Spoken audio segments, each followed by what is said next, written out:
Remember, Good to go. Good to go. And remember, talk into the mic. I can hear you. Like this. Yeah. I was like, I can't hear you. Okay. All right. Hey, guys. Welcome back to the Pop Podcast. I am your host, Erin, and I brought a guest into the studio with me today, and he is a really good family friend. He is included in my family group chats and is one of my dad's best friends. And today we have in the studio Steve Jacoby. Welcome. Say hello. Hello. It's great to be here. Thanks for hopping on. And Steve actually, as mentioned, was my dad's really good friend, but he helped me get my first job here in Dallas. He was the reason that I moved to Dallas, helped me with networking, helped me get connected. And I'm not going to introduce him. So introduce, who are you? Where'd you come from? Give us a little background. Sure. Steve Jacoby. I live in Dallas, Texas, but I grew up in Columbus, Ohio. Moved here in 1983 to attend SMU, where I graduated in 1987 with a degree in business. I've been in Dallas pretty much ever since, except for a 5-year stint in Houston from 1993 to 1998. Moved back here in 98, been here pretty much ever since. And as far as career, currently in software sales with Red Hat Corporation. I met Erin's father, Abraham, when I was in medical sales, where I had a real nice run with his company, but eventually moved over into high tech in 2000. So, but now I'm with Red Hat. He's been there ever since. And him and my dad are basically the same person. If you're out there listening and you know my dad, they're similar, but they're different, both very outgoing. But yeah, that's how I met Steve. You knew my dad obviously before I was born, right? Yes, I did. Sure did. I know. So it's so funny to like hear stories. I think your oldest sister was born maybe your middle brother. Wait, you're not the youngest. No, I'm the middle. So maybe your oldest sister. That's it. I don't know if she'd been born yet either. Yeah. It was 1993. You tell me. Do the math. Yeah, no, because my parents weren't married till 94. So maybe like right when they first met. Okay. Yeah. Deal. So. And I'd have seen your family like live in like 4 different houses. So I've seen a lot of different houses. A lot including a house where I backed over your mailbox. That was funny. Yeah. So he's seen me grow up. And I remember too, when I was first thinking about when I graduated, what did I want to do? And him and my dad always said, go into sales. And I was hell bent on going into med sales. And you were like, go into software sales. This is where it's at. This is where the money is. So to start off this podcast, take us from the beginning. So when you graduated college, what was your mindset? Where did you want to go into? Were you, I want to build myself up in the corporate world into sales, or kind of take us through that first jumpstart? Yeah, always wanted to get into sales because when I was a child, I was a paper boy in Columbus. I enjoyed the customer interaction, and we had to collect the subscriber fees back then. There wasn't an automatic bill. So I had to go out each month and collect the payments owed to the Columbus Dispatch. And then also for my baseball team, I had to sell cases of Coca-Cola and pizzas to try to drive revenue so we could buy new uniforms and go on road trips. And I always was one of the top sellers. I thought, this is pretty fun. I'm pretty good at this. And I enjoy the customer interaction. So I think I'd like to get into sales. Always wanted to get into sales. It's just what was it I was going to sell. Mm-hmm. Then when I graduated from SMU, a lot of friends of mine were going to work for Trammell Crow Company, a real estate company. I thought, I need to go work for Trammell Crow. I went to work for Trammell Crow, but one of the big lessons I'm going to talk about today is I worked for them for a couple of years, but then the real estate markets crashed. And Trammell Crow as a company really disintegrated, cut into several parts. A lot of the partners were leaving. And this is when I got my first business lesson in life, that what you think you might do when you get out of college and you're so excited about might really change rapidly or quickly and cause you to rethink what you're going to do. So real estate was my first thing I was going to do, but quickly, a few years later, I was into medical sales, and basically in 1990. And so is that why you switched over medical sales, was because of that? Did you enjoy doing real estate, or kind of touch on that? And then a step further, I always ask 2-part questions. How did you navigate transferring those skills to a completely different industry? Great question, Erin. I was concerned with real estate because the office buildings in Dallas were not leasing. We weren't busy. Mhm. I was kind of bored. Instead of leasing space, I was doing a lot of market reports, research. Like, this isn't what I want to do. And then at my health club one day, I met a guy that was in medical sales doing Mhm. well. And I was talking to him about my situation. And he said, "You really ought to look into medical sales." So I started interviewing around, talking to people. And I finally met a guy that was willing to give me a chance. All it takes is one. That's another theme of today. It takes one person to give you an opportunity. I met a guy that gave me an opportunity to sell EKGs and Holter monitors for a company called QMed, my first medical sales job in like 1990. And then I did that for a few years, did well. And then I moved on to working for your father's company, worked for Cordis through a girl I met. I can tell you this story too. Yeah. This is another story about how life has really strange turns. I met this girl one day at a FedEx Kinko's. Actually, it was just Kinko's back then. So I was making copies of an article that was proving the efficacy of the products I was selling. You do that a lot in medical sales. You show doctors, hey, here's a study about this product we have. She had come in, she was doing the same thing. I'm like, wow, maybe she's selling something in medical too. So I struck up a conversation, which is a great lesson for anybody that talk to a lot of people, introduce yourself to people. They might tell you about something totally different than what you're doing. Open up a whole new area. Long story, her name was Deborah Caranges. I'll never forget this. We talked, we had lunch that day, and she said, you sell EKGs and Holters, you can make pretty good money. But you can make a lot more money doing what I'm doing, selling angioplasty balloons and stents. She goes, in fact, there's a big convention in Anaheim, California next week. I can get you a pass to get you in. You should take a couple of days off work, fly out there on your own dime, and come out there with some, a briefcase full of resumes and introduce yourself to these people at this meeting, because you might meet somebody at an angioplasty balloon company that could change your career. And I thought about it, slept on it, and my gut feeling said, that's probably a risk worth taking. And that's another lesson for today is trust your instincts. Trust if your gut says go for it, it's probably something you should do. So I flew out there. She got me that badge to get in. I was walking around pretty, not scared, but just kind of intimidated, like, where am I? What am I doing? I'm in a different, all the way across the country, but just wear your nice blue suit, walk around, shake hands, talk to people. And I met a guy named Bob Combs at the Cordis booth.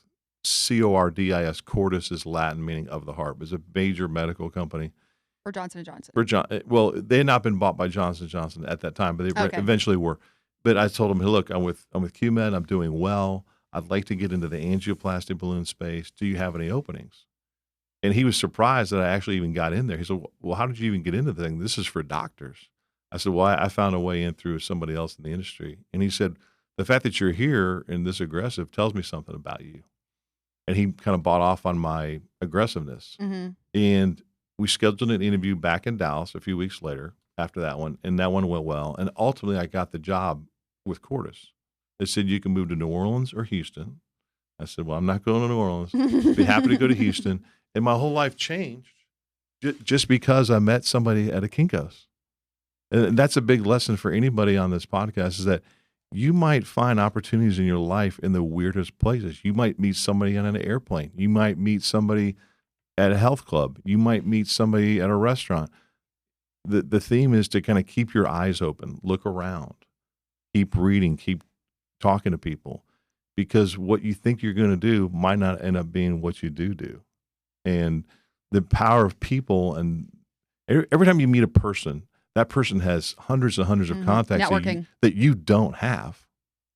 That girl, Deborah Caranges, totally changed my life because she knew people I didn't know. And wow, what an amazing, had I not been at that Kinko's at that hour, at that moment, I never would have gone to work for Cordis. I never would have met your dad. I never would have met you. It's just amazing how your life can turn on things like that. Yeah. And you touched on two things that are Steve's always someone that I call for advice on career or what should I do, especially at my old job, just, navigating the industry. What should I do with this? And him and my dad are very similar. And I think there's definitely qualities that I have from just networking and talking to people. So touch on that a little bit more. And touch on, you were intimidated when you went to this conference, but that didn't stop you from going because of listening to your gut instinct. So touch on, for people out there listening, like if that's something, fear, or they're intimidated to go out there, like being told no, your thing is it only takes one. Just like in sports or whatever it is, it takes a touchdown to win or whatever it is. It takes one thing for the light bulb to go off and your entire life has changed. So just touch on networking and give advice for people out there. Yeah. So I would go back to the thing about just meet people, talk to people. If you meet people in your life, just say, where do you work? What do you do? Do you like it? Is it something you feel like you should do? You talk to some people that say, no, our industry is really not doing that well, or our company's not doing that well. I can fast forward a little bit to 2000 when I noticed that the technology boom had happened. The .com thing was real hot. And I thought to myself, my brother just got really wealthy working for Mark Cuban here in Dallas for a tech company. Like, maybe I should get into tech. So I had been in medical like 10 years, had done well, but I was wondering, maybe there's something better out there for me. So I started interviewing around with high tech companies. And to your point, I was told no over and over and over again. Well, you don't have any experience. You don't have any experience. But I did meet one guy named Bruce Chumley with a company called EMC, which was later bought out by Dell. And he said, you know what? I like your personality. You've got a lot of personality. I like your who-ness. I need to work on your whatness because you don't know anything about this business. I said, well, I didn't know anything about angioplasty. I didn't know anything about EKGs. I can learn anything. But I found that another one person who was willing to give me a chance. And he said, well, call me in a couple of weeks. I'm going to go work for a spinoff of EMC called McData. We sell these really expensive routers that connect servers to high-end storage systems. We're going to need some people. And I think you'd be an excellent addition to the team. So call me in 2 weeks. I will probably have something for you. But up until that point, I've been told no probably 15, 17 times and been discouraged. Like, wow, this software, this high-tech thing might not work out. But I was 1 for 18. And that one hit totally changed my life. I go to work for McData. I was there 7 years. They became Brocade. I eventually switched over to Cisco systems. I was there for 8 years. That went very well. And then I've enjoyed a pretty nice tech career. I'm now over at Red Hat. But it all started with that one guy, Bruce Chumley, in 2000, that said, hey, you know what? I'll take a chance on you. So there's going to be a lot of rejection in your life. I've been told no a lot of times. But if you I heard Kobe Bryant say this once, the Los Angeles Lakers player. He said, in life, you just got to keep one step after another. Just keep moving. Don't give up because something will pop. If you keep working hard, something good is going to happen to you. And I think that's one of the best attributes I have is just being consistent, showing up every day, continuing to try, and because things might happen for you. Which I think is something really hard for people. And I mean, I get this in my day job now, cold calling all the time. You get told no all the time and they hammer on us and tell us all the time, which I mean, it just takes one. It takes one yes to be your next deal. And I think it's hard when you're going through the thick of it. And that's why I love this platform, like hearing people like you just and you always tell me that. He's like, just keep working hard, keep working hard. Something good will happen to you, right? Yeah. It goes back to a lesson my dad gave. He used to coach college football. He would tell his players when somebody fumbled or things weren't going well, nobody feels sorry for you. Nobody's coming for you. Okay? Nobody feels sorry for you. Just keep working hard. Something's going to pop. Something's going to crack. Yeah. So that's kind of a great motto for life. Yeah. Because I've had some bad days. I've had some deals go south. I've had some commission. I've lost when I was in Houston in medical sales for your dad's company. One of the first years I was down there, we lost one of the biggest accounts we had, and it was devastating for about a year. And then eventually they came back to us, but it was pretty devastating when it happened. Yeah, and it's hard. So touch on failure a little bit, getting told no from whether it's changing industries or learning something new. How did you deal with those setbacks? Was it kind of just going back to that mindset of one foot in front of the other, or was there tangible things that you did to help you get over failure and deal with failure and keep moving forward? I think about that failure in Houston. I think to myself, I kind of try to step back a little bit and analyze why did I lose this account? What happened? Mhm. Um, I had the guy that was running the division of that hospital. I spent time with him, but I never socially took him out to dinner, spent face to face time with him. Whereas I think my competitor did. So I stepped back a little bit and thought about it. I thought, what could I have done differently? Mhm. And I realized that from now on, at that point, now we're not able to do that now a lot because of COVID, but I wanted to have more face to face interactions with people. So I built more of a personal relationship. Mhm. That's an example of once that account decided, hey, Cordis's technology is really better than this other company. It was called USCI. We really want to go back to Jacoby's company's products. I realized at that point I got a break. They came back to us, and I was never going to let that situation that happened before Mhm. happen again. And I learned this from your father that business is really a lot of just personal relationships. People want to buy from people. They buy from people they like, people they trust, they count on. At another account in Houston, the VA hospital, I had a guy there say something to me I'll never forget.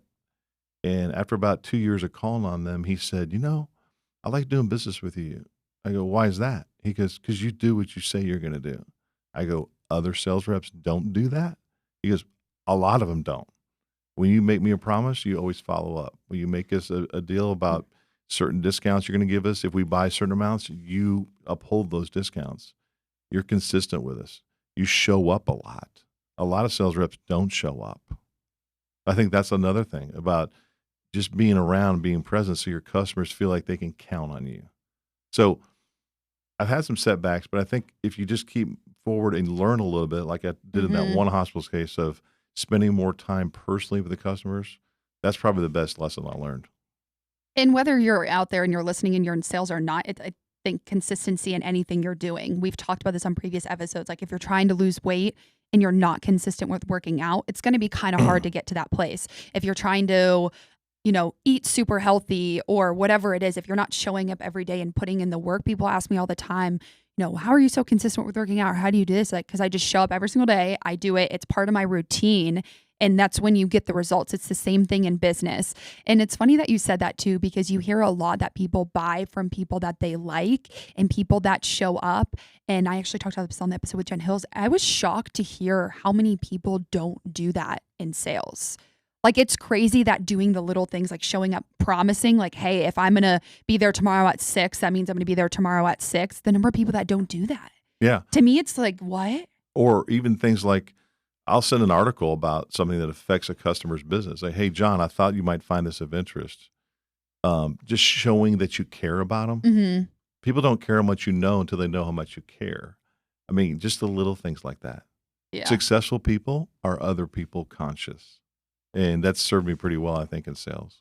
Touch on that a little bit more. I think it's especially in today's day and age, I think it's obviously you need to provide for yourself. You need to be there's a time to be selfish, but I think and a lot of the guests that I've had on are very other oriented people. They're very selfless people and I think that's a huge reason why they've been so successful. So touch on that a little bit from your perspective. About helping other people and things like that. Just being selfless in business and yeah. personally. I mean, I'll give you one right now. I think I sent you a photo of it today, that car that burned. Yeah. Okay. That guy is a friend of mine, and he works for a company called Cognizant that Red Hat does business with.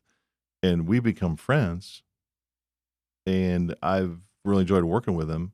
And he had this horrific car situation where his car caught on fire. And I said to him, hey, is there anything I can do for you? He goes, yeah, if you can do this, this, and this. And I don't have any food right now. I went out and bought him a bunch of food that I brought it to his house because he's been so busy. And then tomorrow night I'm taking him out to dinner because he just hasn't been able to even just get food. He's been so busy with going to he had to go to the hospital for a little bit to get checked out. They thought Was he in the some, car? They thought he had some burns. He got out of the car in time, but they thought he might have had some other issues. So he's okay, but he's been dealing with insurance companies and adjusters and filling out paperwork. It's been a nightmare. So just caring about him personally and taking him out to dinner, it's something you would do for a friend. Mm-hmm. I do more business with him than friend, but if people care if they see how much you care about them, maybe a year from now or 6 months from now, I might need something from him business wise, and he'll do that. Yeah. But it's just a part of your whole being of caring about people. That it just should be part of your personality, if Yeah. you will. Just do the right thing. Do the right thing for people. I saw that with your dad. Like when he was in hospitals in those cardiac cath labs, he kind of like blended in as part of the staff. Like if you didn't know him or what he did, you would think he worked for that hospital. You would think he was a member of the cardiac cath lab staff, not a sales rep for Cordis Johnson & Johnson. You need to incorporate your business people as part of your life, part of what you do. Not you can't just turn it off. Oh, Yeah. I'll see him next week. It's just a part of your life. And hopefully you have built relationships that are Mhm. strong enough that you actually do want to care about people. You want to do things for people. So it's an interesting thing. But right now, I have it going on right now with this guy with Cognizant. And I'll be taking him to dinner on Friday night, brought him some food today. Yeah. And it's just part of life. It's a hard thing to teach, but at times it can be not time consuming, but it's just putting in the extra effort. And we talked about this on Work on Monday. People can tell if you actually genuinely care and like you actually care about them as a person. Obviously in business, there's a time and a place for that, but I think it's just taking it a step further really stands you out, whether that's at a birthday saying happy birthday or sending them a card if they just got married or acknowledging their weekend, little things like that I think people easily can overlook because they're too caught up in this, or, I want this. And I've seen this a lot in very me. Like, how can I get this commission check? How can I do this? And sometimes I get frustrated because I'm like, well, what about the person on the other end? You know what I mean? Like, if you're just doing business poorly just to get yourself a commission check, like I've disagreed with that from day one. Oh, yeah, I think life rewards people that are givers. There's givers and Mhm. takers in life, Mhm. and life rewards givers, people that care about other people and do things for other people. And in business, I've just seen it too many times when you help customers.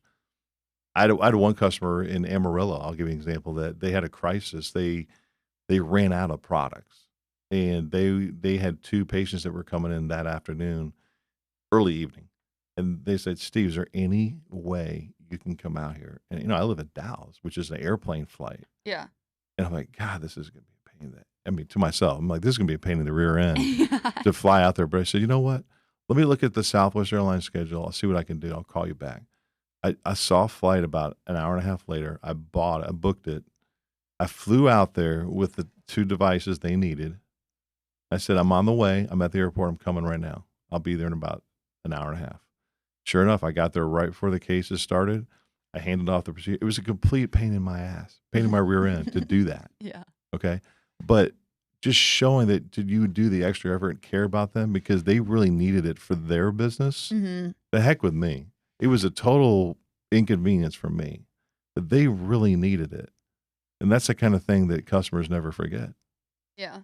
And people never forget.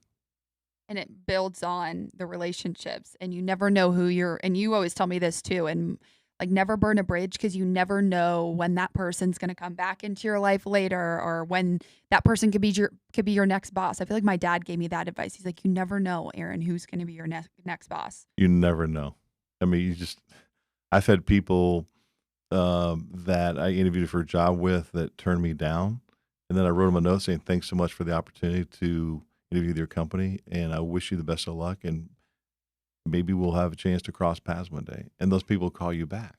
I Hmm. had a company called Ivanti, Ivanti, that called me about 2 months ago. Said, "We really liked you. That person we hired didn't work out, but we really liked you. Would you like to talk to us?"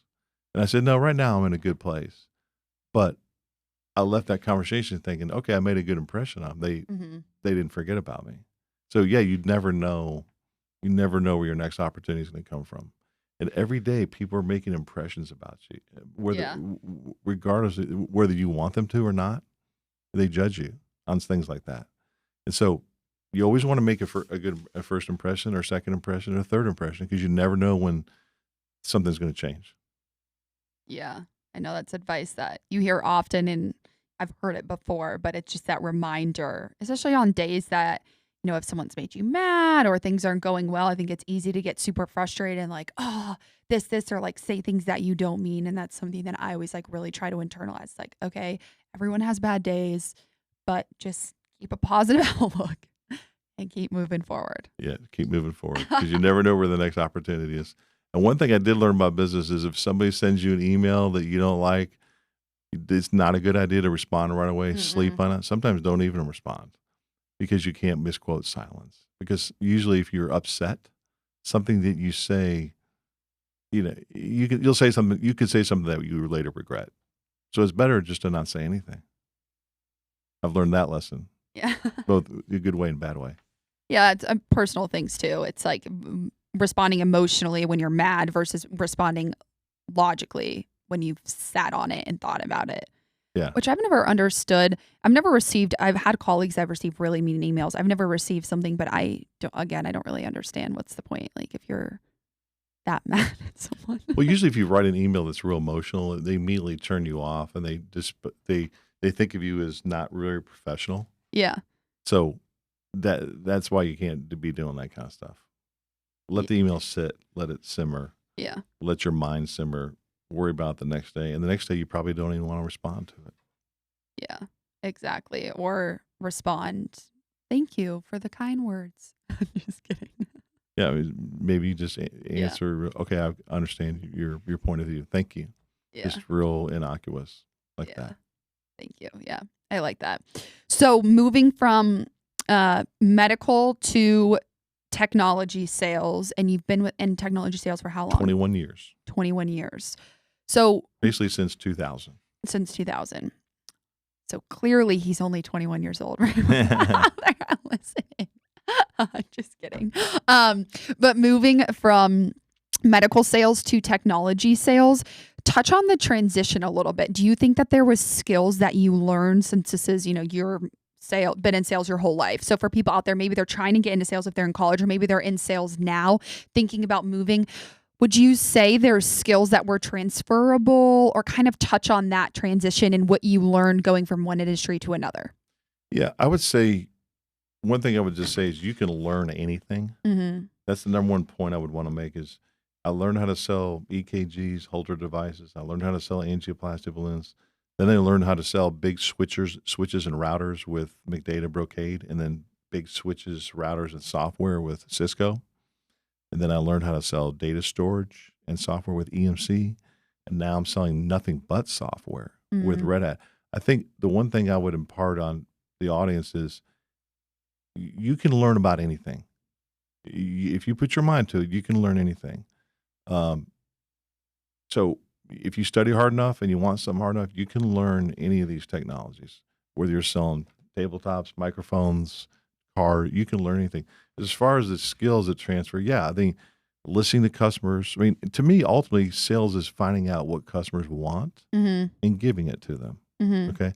So whether it's selling medical devices, if I have a physician or a cardiac catheter that wants a certain product that does a certain thing, or right now in software, if I have a customer that really wants to automate their server and storage environment, if you listen to them, they'll tell you what they need.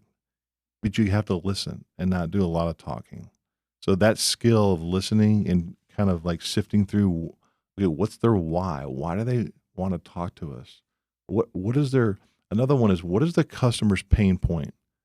You're basically, as a salesperson, basically as a consultant. You're there to fix the pain they might have or make their lives easier. So I remember when I was in medical sales, a skill I developed that I think has been really good is I would say, hey, my product may or may not work for your situation. Let's look at this procedure. And there was a few times that I said, hey, I don't want you using my product. It's not right for this situation. And the customers really appreciated that because you were coming across as a consultant. That's what customers want now. They don't want to be sold. They want to be, they want someone that can kind of serve as a consultant and listen to their needs. And you might have a solution like in what you do now. You might have a customer that's perfectly happy. They don't really have any pain. And you might have to just, I'm glad that you're doing well. But you might have a customer, if you listen to them, that has some pain that you could fix. So the those skills I learned in the medical arena have transferred well over into high tech, as far as listening to what the customers need, Mhm. what their pain is, trying to solve their pain, trying to make them more efficient, help them save money, help them make more money. If you just listen to them long enough, they'll open up the doors to what they're really looking for. And it kind of goes back to the trust too. I feel like people will talk to and explain and go deeper with people that they like and trust. And I had an account that I just sold and I got really close with the HR lady that works there. She might be listening. Hello, Jaren, if you're out there. And she and I just became really close. And there was things during the entire process that I knew that we could trust each other with just because we had built that relationship.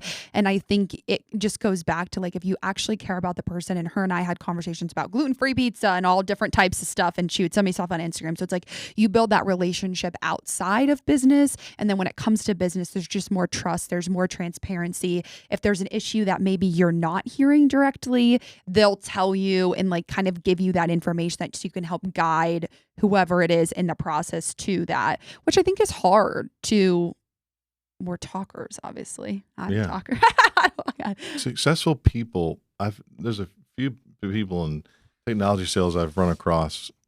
One guy in particular, his name's Patrick Tavares. I worked with him at Red Hat for probably 3 years until he took a different job with a startup. He really doesn't talk a lot. Mm-hmm. He listens a lot to his customers, and he comes up with a technical solution. I have another sales rep that I deal with in Denver who's, how do I say it the right way? He comes across not dorky, but he comes across very kind of shy and soft spoken. Introverted. Yeah, but when you start listening to him, you can tell he's really smart. Mm-hmm. And the fact that he doesn't talk a lot makes the customer realize they're not being sold to. But once he comes across with a solution that might work for them, they really trust him. He's one of our best sales guys. Mm-hmm. If you first meet him, you would think he's one of the most non-sales people you would ever meet, because he's now out there going, okay, what can I sell this guy today? Mm-hmm. He's thinking to himself, let's talk to the customer, see what their needs are, and I might have something that works for them, but I might not. And his personality is really interesting. When I first met him, like, this guy is a sales rep for Red Hat. But the more I was around, I'm like, oh, I get it. I know why this guy's successful, because he's so non-threatening. As a customer, the customers don't feel like they're on the defensive, like they're being sold to. They feel like they're having a conversation with this guy. They're talking about technology that may or may not be able to help them, but they're having a constructive conversation about technology. He's not really selling to them. It's a big difference. Yeah. So that's something I've learned both in medical sales or high tech. If you sometimes tell them your solution doesn't work or you don't need what I have, wow, that goes a long way. Try that sometime. For those listening, try it. If your product really doesn't work, say that. It's not really the right product for your situation. And the customer will be shocked. And it's hard because I think you're not taught, but you have a quota to hit. There's certain things. So you want the answer to be yes. And I deal with this a lot. If someone asks me a question, it's easy for people. And I've, asked my boss this question, like, if I don't know the answer, she's like, don't say yes. Just say like, hey, I will get back to you on that. I don't know if the answer is yes or if it's no. And if the answer is no, don't feel bad about it, which I think can be hard sometimes in sales. Like, you don't want to have the no answer, but I think if you're always saying yes, you're considered the yes man. Like, oh, he always says yes. There's no way you can always say yes. Well, and that goes back to the transfer from medical to technology. There was a lot of meetings when I started. I didn't know what I was doing. And so someone told me this trick is when you're in one of those meetings and you're just starting out with a company, write down everything you don't know. Oh, yeah. You taught me this. That over time, and then go back to some engineers and get the answers, that over time those gaps will fill in. It's okay to say, I don't have the answer, but I'll get it back to you later this afternoon. As long as you follow up with them, you have to follow up. Mm-hmm. Hey, John, the answer to your question on this software version 2.1 is this. As long as you follow up, customers are okay with it. Mm-hmm. But it's okay to not know and write down what you don't know. And over time, you'll fill in those gaps. And how long do you think it took you? My next question was kind of, growth throughout, your 20s, 30s, seeing career growth over the last 30 years. But how long do you think it took you to really understand that and encompass that? that process of not knowing something. And just coming to the realization that like it's okay to say no. I think it takes people time to get to that place or to feel comfortable enough in their sales. I think there's a lot of people early on in their sales career who make that mistake of saying yes, yes, yes, yes, yes. yeah, If that makes sense. yeah, it probably, when I first started my job selling the EKGs and Holters, so it probably took me maybe a couple years to be comfortable with doing that. Mm-hmm. But my boss said, look, you don't want to be wrong. Mm-hmm. Being wrong is worse than thinking you're right and then realizing you're wrong. So you'd rather be slow and deliberate with your answer, find out for sure, rather than being wrong. So it's kind of like a news reporter that reports something real quick, but they've got the wrong story. Mm-hmm. You want to be right. So it took me probably a couple of years into my medical sales career to figure that out. Yeah. And it's good advice, real good advice. Yeah.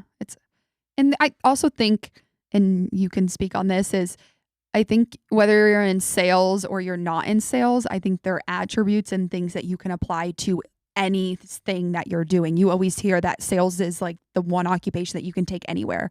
If you're an entrepreneur, you're a salesperson. If you're you're always selling yourself or you're always selling something. It doesn't matter what it is. Always. Yeah. Always. Like, it's people, you want to show interest in people. Like today I was having lunch with a guy and he said his son, I remember he told me his son was off to college a few weeks ago. And he's at Belmont College in Nashville. I said, hey, Dan, how's it going with Hunter at Belmont? How's it going? Well, Parents' Weekend's coming up this weekend. Where are you guys staying? So I talked about he and his son for like 15, 20 minutes. We talked about how expensive it was to go to Nashville, the hotels. But a lot of people wouldn't ask about his kid. They would have forgotten about that. They would have wanted to talk about what they were doing. Mm-hmm. But once you show someone else that you're interested in what they're doing, everyone's favorite radio station is WIIFM. What's in it for me? If you just show interest in people, they'll generally gravitate towards you and they'll want to help you, whether you're a friend or whether you're doing business with them. They want to help people that they enjoy being around. Yeah. The theme of this entire episode is just it's humanizing yourself in a business world. I think it can be hard. There's some, occupations that are more cutthroat than others, but at the end of the day, you're always selling. And again, you never know who you're going to meet. If you're in FedEx and you meet someone and they know your old boss that things went south with, that could be the deciding factor. Yeah. You never know. I remember when I first started, I first trained with Cordis, they sent me to Columbus to work with your dad. And I was going to meet this number one sales rep. Okay, who is this guy? Like, what's his magic sauce? Like, he was number one sales rep a lot. And the one thing I learned he doesn't have a lot of technology. He doesn't have the spreadsheets that compare last week's numbers with this week's numbers. He just gets in front of his customers and he works with them and he tries to help them find products that help them with their patients. Mm. He's one of the most least technical sales reps I've ever met. But he knows people and he knows how to be motivational to people, and people like him. People want to be around him and they trust him. He knows his products really well. Yeah. But he doesn't use a lot of the tech gadgets and tech toys that people want to use in sales. And in fact, he's probably not very good at it. He knows how to use his phone. He knows how to do email and stuff, but he's really good at relationships and listening to customers. And I remember I came to Columbus once to visit him for an Ohio State game. They were playing USC that weekend. I'll never forget this. He said, hey, I got 2 tickets for your high school game tonight. Upper Arlington was the high school. He goes, they got a big game tonight. Let's go to your high school game tonight. I'm like, how many people would do that? Oh, yeah. How many people would think about where I went to high school and buy me tickets for my own high school when he didn't even go there? See what I'm saying? That's the but he also loves football, so let's not get ahead of ourselves. But that's the kind of guy. But that's the kind of guy he is. That's the kind of guy he is. Yeah. So it's interesting. There still was a what's in it for him was going to watch football, and we all know he loves football. But yeah, no, he still doesn't know how to use technology. He doesn't even know what the podcast is. I told him about the podcast, and he was like, oh, I think I listened to something as he's on like 11 Warriors or something. I think he knows how to only look up Ohio State football and then. They have a podcast. Yeah. I think he did it that way, maybe by accident. Yeah, he has no idea. He's like, I just hit this button. Click on the purple button. Yeah. He does not get it. Oh, geez. I'm trying to think. Where did we leave off? Oh, we were talking about, what was I saying?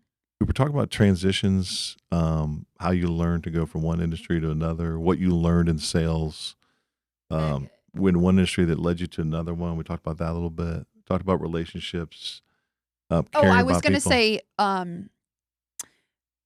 like growth through each stage, if that's something that you could touch on, like being in sales for 30 years, like how have you noticed yourself grow in each, like in your 20s? Was it like, you put in all the work in your 20s and then in your 30s, you start to see progress, if that makes sense?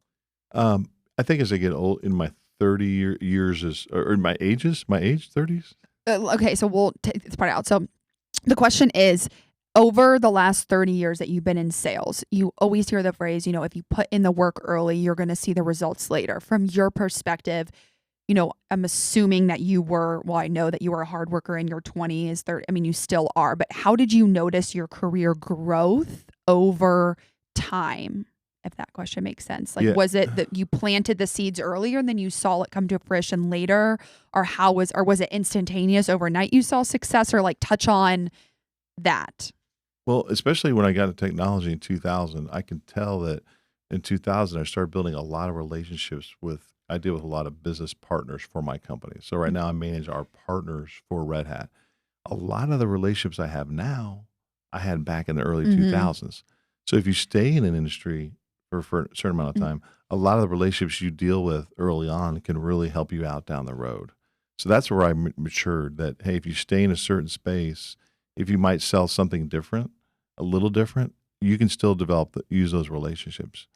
What I also learned with my maturity was, if you study the technology early on, whether it's with Brocade, Cisco for 8 years, and now Red Hat for 4, if you study long enough, you will learn the technology. Don't be intimidated by it. Mm-hmm. If you're changing to a different company, don't be intimidated. You're smart. You figured it out before. You will do it again. But lean on those relationships you have, because the ones you had before probably can help you again down the road. But I think the main thing I've developed is self-confidence. That since I've done it before at Cordis or Brocade or Cisco, I can do it again. And so I think that's the best. And now I'm viewed as a guy at Red Hat that helps train younger sales people, younger alliance people, because they know that I've been doing this for a while. You can be viewed as a resource. And that's the most fun part, when you can kind of give back. Which is something that Ron talked about on last week's episode. If you haven't listened to that, you can go back and listen. And he touched on that a lot. And I think, to be more specific on my last question, I think there's this expectation, especially with technology today and social media, that there's success that happens overnight. And you tell me this all the time, if I'm frustrated, just to be patient. Touch on that. Yeah, so many people. I was young once too. So many young people, they want to do something right away. They want to make $100,000 right away, or they want to be CEO right away. You have to realize that this stuff takes time. It might take 10 years. But if you just keep plugging away at it, something will eventually crack for you. I remember it was in medical sales. My first medical job I made like maybe $60,000, $70,000. But I plugged away at it, built relationships, met that gal at FedEx, which led me to the next opportunity. Took over one of the worst territories in the country in Houston. It was ranked not dead last, second to dead last. If I knew how bad that territory was, I would not have even taken the job. I love when that happens. I got down there. I'm like, oh my Lord, what have I gotten myself into? I'll never forget that. That was a really weird feeling. Scary. But I had another mentor at Quarters that said, Steve, just relax, just build relationships, talk to people, one conversation at a time. Mm-hmm. Okay. Build relationships. A customer will have a need, and you'll be able to fill it that day. You'll be able to take care of an urgent situation.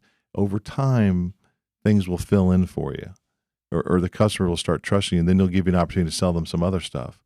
But it took a mentor to tell me that, to not like freak out right away.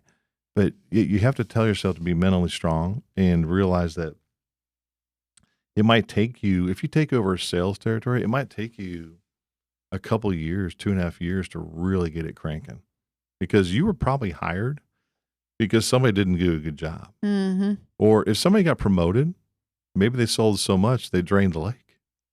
That happens in sales too. So sometimes it might take a couple of years to really get things going. You have to be mentally strong. And maybe one year you have a down year, but you're living for that next year where things are going to take off. You just have to have that mentality. It's a marathon. It really is a marathon, not a sprint. And whether, Steve's obviously an expert in sales and has done his whole life, but I think it's really in anything. It's easy to get discouraged. And even I'm 3 years in and I still haven't seen the financial success that I thought that I would have at this point in my life. Not to say that it's not going to come, but I always go back to that initial thing of like, you put in the work and you keep doing it, success will come. And it's hard because I think it's easy to compare like, oh, this person did this at this time. And I mean, if you're in there's territories that have a lot to do with it. Like there's a lot of things that you can't control. And there's another thing we talk about a lot on the podcast is really controlling what you can control. And you went into a territory that was one of the worst and then built it up to one of the... I was sales rep of the year 3 years later because we came out with some hot products. Mm-hmm. And I got to know the doctors really well. I got those products in their hands. And I said, try these out. I think these are going to really improve the results of your angioplasties. And sales just exploded. I couldn't believe it. And I got them in some of the biggest hospitals in Houston, and sales took off.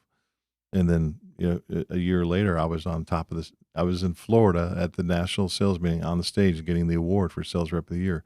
But I had built the relationships with for 3 years. For at least 2, okay? But those relationships, when the good products finally came out, Mm-hmm. and I caught a break, I was able to take advantage of the relationships that I built up.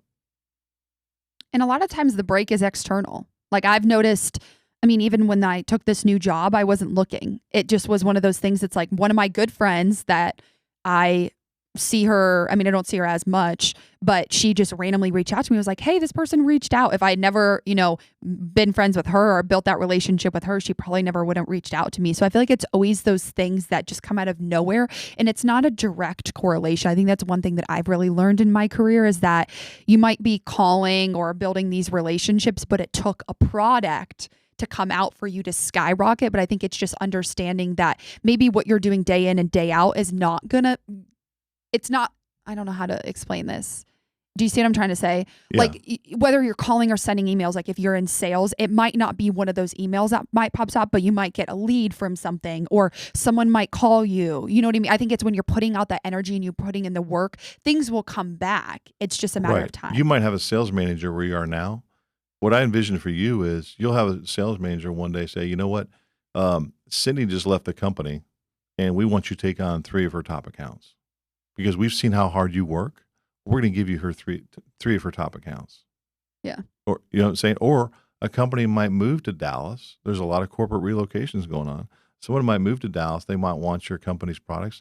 Oh, let's put Erin on them because she's been working really hard on these other ones. If you work hard, your sales manager might give you leads. Somebody might leave the company and you can backfill their accounts. Things like that happen. Yeah. Because you're viewed as the consistent, steady, hard worker that always shows up. They'll give you those opportunities. Yeah. And it's all mental management. That's another thing too, that it's hard, especially when you're young in your career. I feel like you're putting in a lot more work and I don't think you're seeing as much rewards, but it's just knowing that at some point and some time it's going to happen. Yeah. I'm trying to think. I didn't make over $100,000 until I was 31. It took a while. Yeah. It took a while. I mean, it's not easy, but once you get in that and you start getting it rolling, it's really good. Yeah. But it took a while. There were some times when I was like, wow, this is this is another message I want to get to people. When you leave college and you get that diploma and you walk across that stage, you think, oh, this is going to be easy. I'll just walk into the business world and live happily ever after. This is when things are just getting started. Mm-hmm. It's a lot harder than you think it is. And you just have to get that mindset that now the work is really starting and you have to stick to it over time.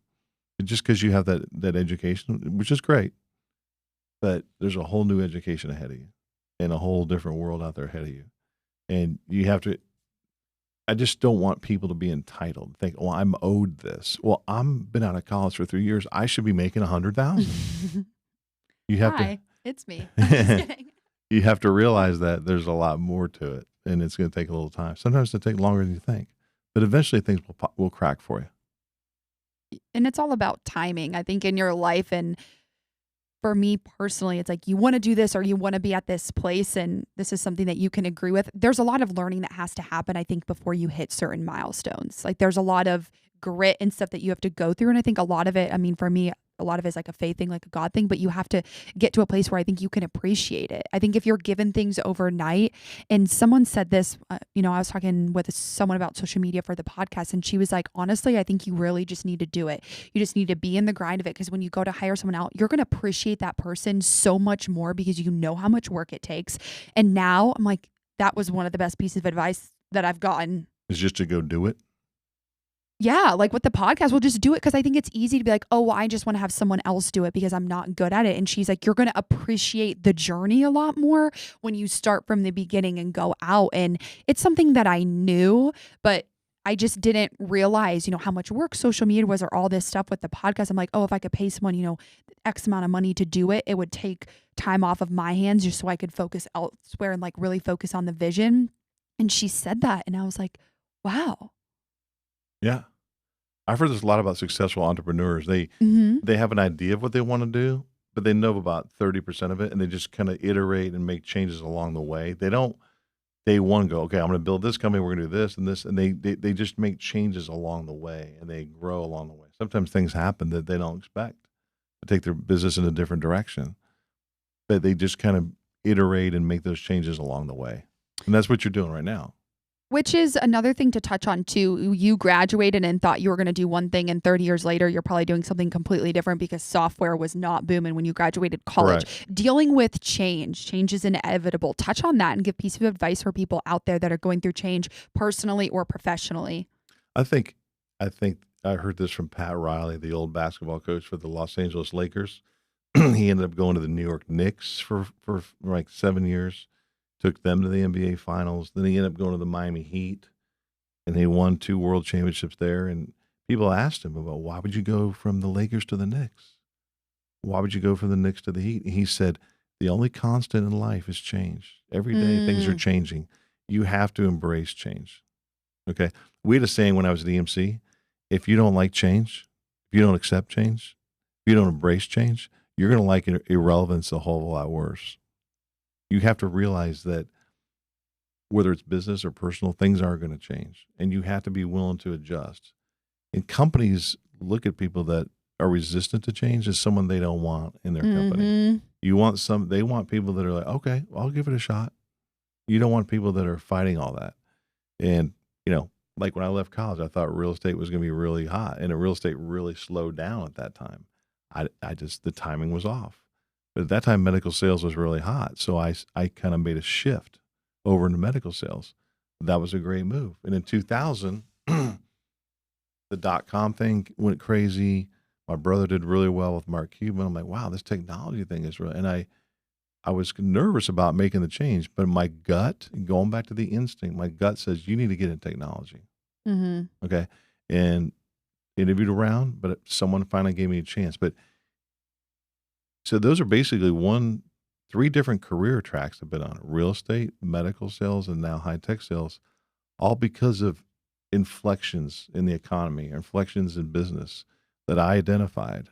And I even talked to some of my old doctors from my medical sales days. They said that was one of the smartest things you did, was getting out of medical. You realized it was changing with the reimbursements, the government intervention. That was a good move for you to do that. And again, going back to the gut feeling, if you feel a certain way, like I heard Oprah Winfrey once. She gives college graduation speeches about trusting your instincts. She says, all this book knowledge you've learned in your life, that's great. She goes, the best thing I've learned is to trust my instincts, trust my gut. She goes, the biggest mistakes I made is when I didn't trust my gut. Okay.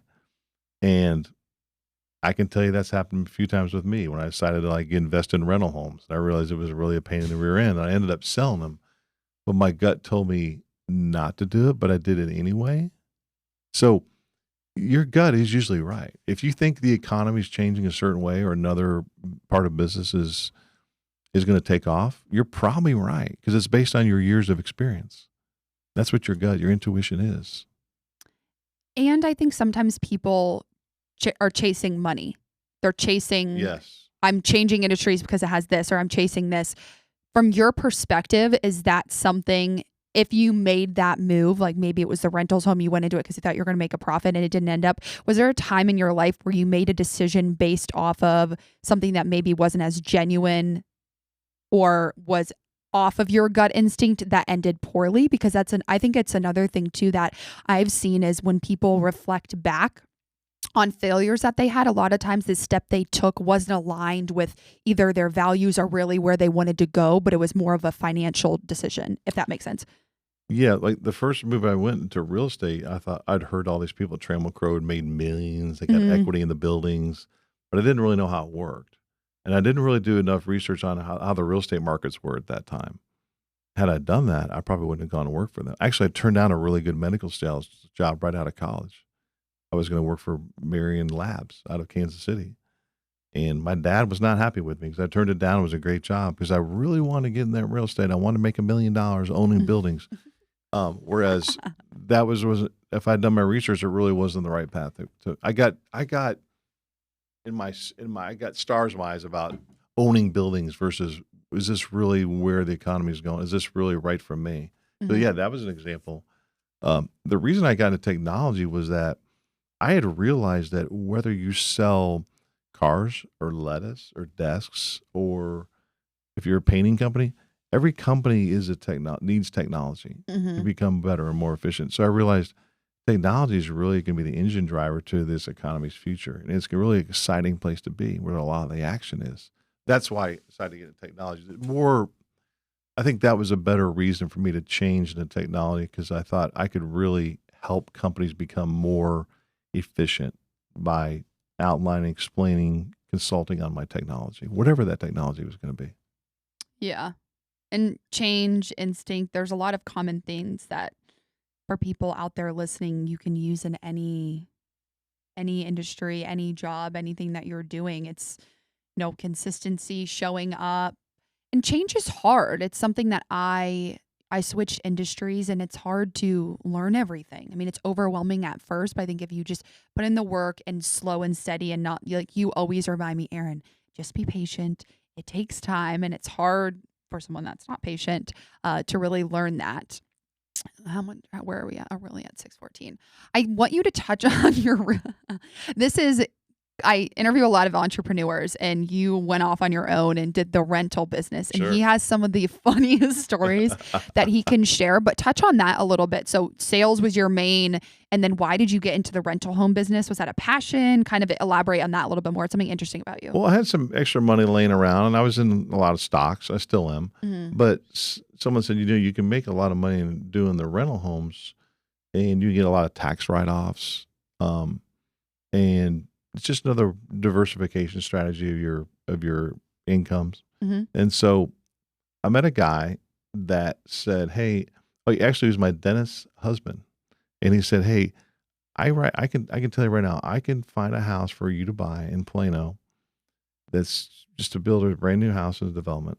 You can buy it. We'll lease it out to somebody. I'll represent you on the buy, and we'll do a lease purchase. And in a year from now, you'll sell it and make 60, 70 grand." And you know what? That's exactly what happened. We did this first deal and we leased it to this husband and wife, and they paid their rent every month on time. And then after about a year later, we sold it to them because they wanted to own it, and it made a nice like $50,000 profit. And then he said, "Hey, I've got another property for you where somebody's living in the house." Well, what I did wrong there was I trusted this real estate agent. I didn't really even meet this guy. Okay. This wasn't your friend. Well, no, this is the friend. This is the husband of the dentist. Okay. Same guy. But he goes, "Hey, I've got another deal for you." Okay. Since the first one went so well, I didn't do enough due diligence on the second one. So we bought this house, and it's a nice house, but I didn't even meet the tenant that was already in there. He wanted to do, um, he was leasing from somebody else, but he wanted to do a lease purchase from me. So the guy that owned it, the broker found us. The guy that owned it sold it to me. But unbeknownst to me, he really wasn't up on his payments. He wasn't paying regularly. And he was having domestic issues with his girlfriend. And so eventually we had to kick him out of the house because he was having domestic issues and it was really crazy. That house ended up being a house of horrors. As I've told you, we've had some crazy tenants in there. We had one guy that lied, didn't use a real name. Oh yeah, this is a good one. And I trusted him because he had his wife and kids there, that he would pay rent. And he gave me a check for first month's rent, last month's rent, and security deposit, a cashier's check. I'm like, that's a nice check. And I took it, but I didn't do enough background research on him. But I said, I can't find your name anywhere. He goes, well, I don't know what to tell you, but I got this cashier's check right here. And he had his wife and kids with him. Usually when they have their family with them, they're going to pay the rent because they got to keep those kids safe and sheltered. And to his credit, he paid rent every month. But this is one of the probably the most embarrassing moments or crazy moments of my life. So 16 months after leasing this house to this guy, okay, I get a call from the next door neighbor, and I'd given the neighbors my phone number. If something happens, call me. This next door neighbor called me. He goes, you have a problem. I'm like, what? He goes, your tenant's face first in the front yard handcuffed, and he's handcuffed. There's like 8 guys standing over him. There's like 6 unmarked cars outside your house. Like, this is a real story. This really happened. I go, well, are they the McKinney police? Because this house was in McKinney, Texas. Is it the McKinney police? No. I think it might be the feds. I'm like, wow. So then all of a sudden he hands these people his cell phone, and they said, is this Steve Jacoby? I'm like, yeah, do you own this home? You do own this home, right? At 1716 Winding Hollow Lane, McKinney. So yes. Well, this morning, Mr. Jacoby, we saw your tenant come out and get the mail, and we gunned it down the hill and jumped out of our cars and tackled him in the front yard because, Mr. Jacoby, your tenant is on America's Most Wanted list. My tenant that I did Spider not. is dying laughing. Can you believe it, Spider? I mean, my tenant, of all the tenants I could pick, my tenant was on America's Most Wanted list. I mean, I'm like, this really happened to me. Well, and this is a great lesson in doing research on who you do business with, whether you're building a house, buying a house, renting a house, or you're going to work for a company or going to marry somebody. You better do your research. I didn't do enough research on this one. Now, the funny thing about it was the feds took everything out of the house that day. He was gone. He went to prison. I never saw this guy again. And I leased the house 2 weeks later, and I kept the other tenant's security deposit.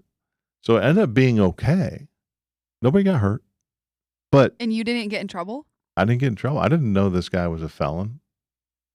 Just by the way, the reason he was on America's Most Wanted list, he was taking credit cards out in Louisiana, moved across state lines, and becomes federal. He was taking credit cards out in his aunts, uncles, grandpa. He was just ripping off his own relatives. He wasn't like, doing any armed robberies or anything. He was just doing a lot of financial fraud with credit cards. So did he make up a name and give you the cashier's check, or what was the situation? He told me his name was Sean Singleton, but his name really was Sean Ware. But his check was from his wife, DeWanda Singleton. She used her maiden name. It said DeWanda Singleton. And it was a cashier's check. And I just took him at his word. A little too trusting. Didn't really dig into the situation. And it didn't burn me, but it was kind of a frightening thing to go through. Yeah. So I had a few other tenants in that house. Eventually I just got tired of, different things would happen. Like one time the tenant after them, 2 tenants after him, they said all their cabinets in the washer and dry room fell off the wall and exploded on the floor. I'm like, how does that happen? Like, I've never had cabinets fall off a wall ever. Well, they just fell off the wall and they exploded on the floor. And we need some new cabinets. And then the husband gets on the phone and he goes, well, look, if you just pay for the cabinets, I'll install them. I'm like, so anyway, I talked to somebody that owns a lot of rental homes, and she said, look, If they pay rent on time every month, just buying the cabinets, it's like $300. I told them, take $300 out of your next rent, install the new cabinets. I'll come up and make sure that they're new. But that was a weird thing. Like I think tenants lie a lot to landlords. And when you're dealing with the general public, Yeah. I have trouble with, people just trying to pull stuff on me like that. And a lot of times they don't take care of the house. I had a house in Fort Worth where the guy paid rent every month, but at the end he wanted his security deposit back. But the carpet was destroyed. It was going to cost me $2,000 to recarpet the house. I said, Johnny, I can't give you the deposit back. Look at the carpet. Destroyed. Yeah. So if you own rental homes, you have to deal with a lot of ups and downs like that. And I just didn't have the patience for it. Some people do. They say you should either own 10 rental homes or no rental homes. You shouldn't own just a couple. You need to own like 10 so you have economies of scale. You have a handyman team that can kind of get the houses ready to show. But if you're not willing to own 10 of them, probably should not get in the business. It's just a lot of work. Yeah. Well, you also had just some interesting experiences, which Mike has been on a lot, and he did it, and he's had situations where he, had to fix someone. But I just think it's interesting, and as someone that has a full-time job doing things on the side, I always, appreciate that, and I knew that was something that you did. I know some people that have a lot of rental homes that do really well. I know a guy that has a boat yard. He stores boats for people at Lake Louisville, but he has another corporate job. But he owns this land. They subdivide it, and he charges rent, and he does really well. His wife helps with him. He makes like $11,000 a month doing it. We need him on the podcast. I like that idea. Yeah, I can get him on. That's a good idea. Yeah. You never know. That's why I do this. It's just to talk to different people that have different ideas as side hustles. And a lot of times it's like the one thing that you think, like you start this just for fun or a passion to make extra money. And then you realize like, wait, I'm making more than I am at my normal job. And it's something that I really enjoy. And then. He said he just started doing it and thought it would work. And it just worked and worked and worked and worked. And now he's basically replaced his corporate income with this boat storage. Who would think parking boats on dry ground with some walls around it, just like corrugated metal, you can make that much money at it? But he is. Yeah. And it just keeps coming in every month. It's finding a need. And he found a need. Yeah. And he found out what his customers wanted and he gave it to them. Yeah. He's found so much that he's actually buying more land and he's adding on to it. So, yeah. But it's like one of those things in life where you can think about doing something, but thinking about doing it and doing it are two different things. He actually acted on his thoughts. That's a good thing for you to elaborate on. I love when people touch on that because there's a lot of people that say, and don't do. And it's, even for me, like there's times, and Mike's called me on this. He's like, you keep saying this, but you haven't done anything. So what are you going to do about it? You keep talking about it or you're going to actually do it? And it's always a wake up call. Touch on that a little bit. Yeah. Doing it, I've done a lot of, I've done 2 or 3 strategic career changes. But you hear entrepreneurial stories where I heard a story about one guy that started the hair club for men. And he said, I'm not the smartest guy in the world, but I just had an idea and I thought I'd act on it. He goes, I was probably too dumb to even know any better. Ended up being a multimillionaire. I had a guy next door. This is a great one. The guy next door to me where I live now, young guy. I'm like, who is this guy? Like, well, why does he have this house? And he had played professional baseball. He got to the AA team for the Cleveland Indians, and he hurt his arm. His name's Nick Sunderman. Hope you're listening, Nick, one day. He can be on the podcast. He would be great to be on the podcast. And he hurt his arm, and his career was over. He didn't know what to do. He didn't have a college degree. And he thought, maybe I should sell apparel. I could sell apparel. I really like apparel, like jerseys and I love this story. Uniforms. He goes, what's a niche that's not filled? He said, what about the high school market? Everyone's selling to the colleges. What about the high schools? And he developed an idea to set up a website. So if you're a fan of a certain high school, you can say, I want a coach's shirt or I want a windbreaker with that logo on it. And he'll build those for you. And he'll build them in mass quantities. And it can be a fundraiser for the school. And it gives the parent, a nice article of clothing to wear, but it can make him money too. He said, Steve, the high school market's way bigger than the college market. Think how many high schools there are out there. Mm-hmm. He said when he first started, he was just driving around Texas, barnstorming, having boxes of shirts in his trunk, racing over to a high school before a football game and dropping them off. But he did it because he didn't even really know any better, but he just started doing it, right? He did it probably pretty crudely first off, and then he kind of worked with it over time. And eventually he sold the company. And then he left my neighborhood, which I thought was pretty nice. He lives in a gigantic house now because he sold the company to private equity, part of which is owned by Under Armour. But this guy doesn't have a college degree. He's like 37 years old, and he's a multi-millionaire because he had the audacity to try an idea. He was probably, if he'd put that in a Harvard Business School, like a case study, he probably would have been told that's not a good idea. That's not going to work.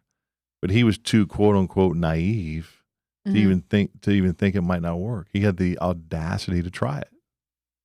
So most successful people have failed at a lot of 2 or 3 things like that, and he's done really well with this.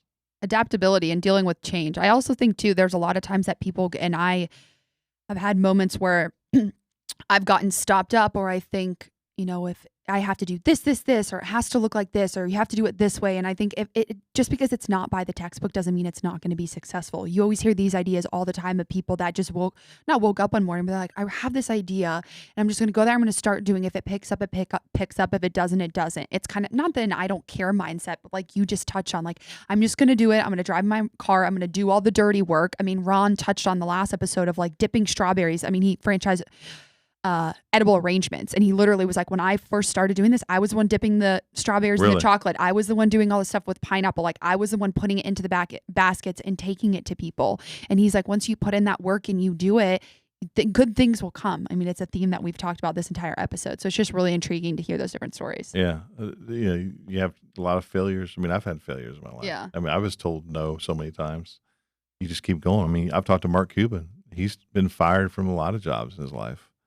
You can't be afraid to fail. I mean, the best hitters in baseball that are in the Hall of Fame get a hit 3 out of 10 times. They fail 7 out of 10 times, and they're in the Hall of Fame. That's probably the best analogy I can give you. Hey, that's a really good way to wrap up this podcast is don't be afraid to fail. It's hard. It's something that we all deal with. It's something that I deal with all the time. I mean, Michael Jordan got cut from his high school basketball team. And he came back in the next year fiercer and more aggressive than ever. And look at him now. I mean, he's probably the best player ever. He was cut from his first high school basketball team. Think about that for a moment. Barbara Corcoran always talks about that. She's like, I was fired. I did this, and every single time I came back stronger and stronger and stronger. And it just builds resilience. Every time you're told no, if you get back up and keep going, you're one step closer to a yes. You're one step closer to whoever you're going to meet or whatever that next chapter in your life is. And that's something that I really try to encompass and talk about a lot on this podcast, because everyone that I've interviewed and the guests that I'll continue to interview all have that sense of grit. And they started somewhere. You started in real estate, and now you're a completely different industry having success elsewhere. And 2 industries later, right? Yeah. Medical sales, which was great. And a lot of people wouldn't have left it because I had success in it. Mm-hmm. I was scared out of my mind that I'm leaving this thing that I've done so well at. That's scary. Okay. But then eventually to have the guts to try something new and believing in yourself, it ended up working out. So it's been an interesting ride, and there's still more ride to go. He's not retiring anytime soon. Now I can help teach you and all your friends how to do it too. I know. Well, that's the best thing about this platform. And there's so many people out there that like to share their story. And obviously that's why I have Steve on, because he's always texting me, always calling me, always telling me, keep going, or how's sales going? I'm like, oh, they're not doing that great. He's like, just keep going, keep calling, keep emailing. So no, you can't take the place of, nothing takes the place of persistence. Just simple, dogged persistence. Yeah. And hard work. You always tell me that. Yes. Keep on going. So as we wrap up this podcast, if there's 2 or 3 things that you want to leave the audience with, whether we've touched on that throughout the episode or it's something on a completely different note, let's hear it. Just a few things are keep your mind open and look around at what you think you're going to do out of college might not be the thing you end up doing. So keep your mind open and introduce yourself to people. Meet somebody every day that you don't already know. And be willing to look at inflection points in your life where a certain business or a certain company might not be right for you, and be willing to make the change. As scary as it might be, because if your gut's telling you I need to do something different, you should listen to your gut. And I think the most important thing is network, because you can meet one person that can change your life. I know a guy that sat in first class of an airplane and he was selling commercial carpet to office buildings. He sits next to a guy that works for a big high-end money management firm. Doesn't matter which one it was. That guy was so impressed with my friend asking him questions about his career that he gave an opportunity to work for that company, and it changed his life dramatically. He went from selling carpet to managing money, for people because of a guy he met on an airplane on a chance encounter in first class.